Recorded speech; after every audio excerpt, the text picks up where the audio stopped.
attending these workshops, the benefit is the benchmarking, the new people that you get to meet, and that's really that one-on-one contact.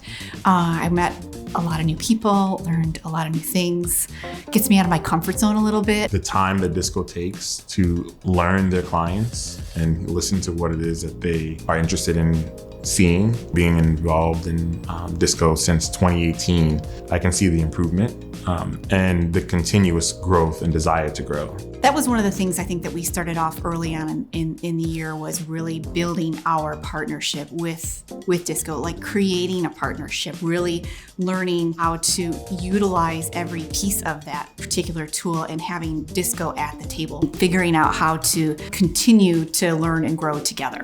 There are some corporate clients who use AI internally, so they are looking for their law firms to start using that, and we have to get on the ball.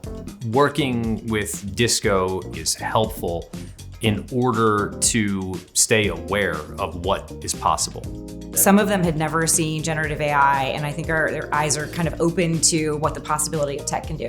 Not only do we have innovative technology, but we have subject matter expertise that spans the entire dispute resolution process to ensure that our clients have the best of both worlds.